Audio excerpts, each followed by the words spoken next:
경남 진주시에서 고양이 한 마리가 코로나19 바이러스에 감염되었는데요. 국내 첫 반려동물 감염 사례라고 합니다. 수의사 선생님들은 이번 사건을 어떻게 보시고 계시나요? 우리나라에서는 이번이 처음 공식적으로 발표가 된 건데 해외에서는 이미 작년 2월부터 해가지고 400마리 넘게 감염 사례 보고가 있었거든요. 이제 앞으로 만약에 우리나라에서도 동물 대상으로 검사가 늘어난다면 아마 감염 사례도 더 늘어날 것으로 생각이 됩니다. 비말 전파되는 걸로 추정이 되고 있고 사람 확진자가 기침이나 재채기를 할 때 뿜어내는 비말이죠. 그걸 통해서 이제 동물의 호흡기를 통해서 감염이 되는 것으로 추정이 되고 있습니다.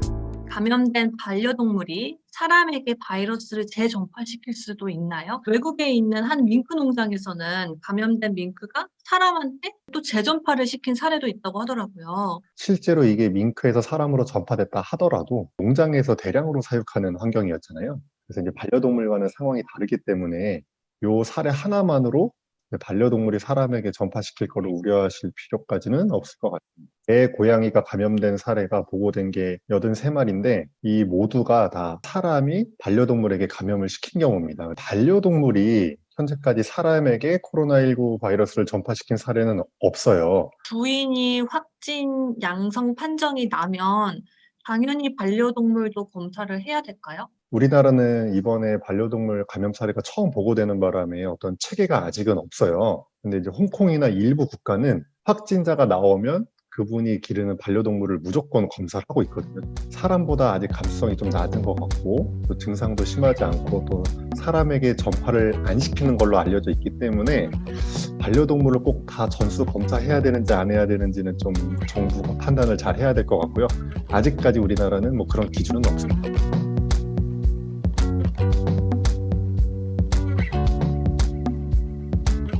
동물 중에서 특정 종에 더 이제 코로나 바이러스에 취약한 종이 있을까요? 동물이 종마다 다 유전적으로 다르고 면역 시스템도 다 다르잖아요. 그래서 동물마다 이 감수성이 다 달라요. 그래서 이제 잘 감염이 되면은 감수성이 높다라고 하고 잘 감염이 안 되면 감수성이 낮다라고 이렇게 얘기하는데 현재까지 보면은 개, 고양이, 밍크, 패럿, 표범, 사자, 호랑이, 퓨마, 고릴라 이렇게 이제 감염이 이루어졌는데요. 지금 코로나19 바이러스 같은 경우에는 동물 중에서는 현재까지 밍크에서 좀 공통성이 매우 높은 것 같아요. 반려동물 중에서는 고양이가 조금 개보다 조금 더 임상 증상이 잘 발현되는 것 같아요. 고양이들 간에 전파일 수도 있다는 것까지 확인이 됐는데, 다만 이제 이런 것들은 이제 실험실 상에서 되게 특수한 환경을 만들어 놓고 한 거기 때문에 이런 걸 보고 너무 이제 반려묘 키우시는 분들이 걱정하실 필요는 없을 것 같습니다.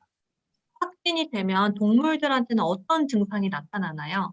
검사 방법은 어떻게 진행돼요? 무증상이 제일 많았고요. 가벼운 호흡기 증상을 보인 경우가 주로 많았고요. 만약에 우리 반려동물이 의심이 된다라고 하면은 일단 동물병원에 가서 진료를 받으셔야 되는데 반드시 미리 동물병원에 전화를 해서 그 상황을 설명한 다음에 진료를 받으러 가셔야 돼요. 그래야 동물병원에서 이제 다른 예약을 안 잡아서 동물끼리 만날 가능성을 낮추고요. 별도 격리 진료실을 아마 만들 거고요. 그리고 이제 진료보를 앞뒤로 이제 소독을 할 거거든요. 검사 방법은 사람과 똑같습니다.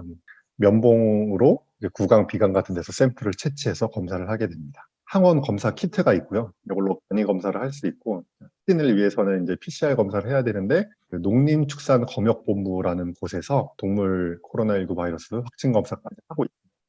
양성 판정을 받으면 따로 격리 조치를 취하게 되는 건가요? 우리나라 첫 번째 감염된 요 고양이는 현재 이제 보호소에서 격리돼서 2주 동안 격리를 한대요. 근데 우리나라는 기준이 없기 때문에 어떻게 해야 될지를 지금 몰라요, 사실. 근데 아마도 보호소든 아니면 동물병원 격리 입원실이든 2주 동안 격리를 하는 쪽으로 그렇게 이제 가이드라인이 나오지 않을까 생각하고 있습니다. 내가 키우고 있는 반려동물이 코로나 바이러스에 감염되지 않으려면 네. 어떤 주의사항과 예방법이 있을까요? 반려동물을 만지기 전으로 손을 씻는 등 이제 개인 위생 수칙을 잘 준수하는 게 중요하고 이제 반려견 산책 같은 걸 하잖아요, 우리.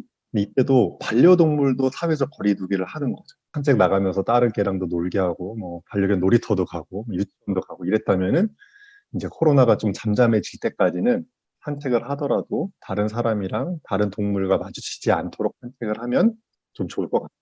반려견 뭐 마스크 씌워서 산책해야 되냐 이런 얘기가 나온 적이 있어요. 보호자분이 선택하는 건데요. 근데 이제 뭐가 문제냐면은 이거를 굉장히 불편해하거든요. 반려견이 스트레스 안 받는 착용 교육을 꼭 시키셔야 되고 개인적으로는 그냥 마스크를 쓰지 않더라도 거리 두기를 유지하면서 산책하는 걸로 충분하다고 생각을 합니다.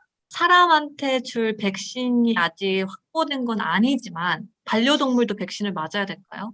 그렇지는 않은 것 같습니다. 제 생각에는. 사람에게 어느 정도 백신 접종이 이루어져서 사람에게 집단 면역이 형성이 되면은 자연스럽게 동물 감염 사례도 줄어들 것 같거든요.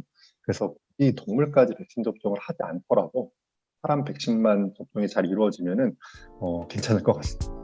현재까지 상황을 종합적으로 고려해 보면 반려동물의 코로나19 감염에 대한 막연한 두려움을 가질 필요는 없어 보여요. 증상도 별로 없고 대부분 잘 회복하기 때문에 너무 걱정하실 필요는 없습니다. 중국 우한에서 작년에 동물도 코로나19에 걸릴 수 있다고 하니까 막 개고양이들을 엄청나게 갖다 버리는 사건이 있었거든요. 근데 우리나라에서는 이제 그런 일이 없기를 바라고요. 안심은 하되 계속적으로 새로운 정보를 업데이트해 주시기를 바랍니다.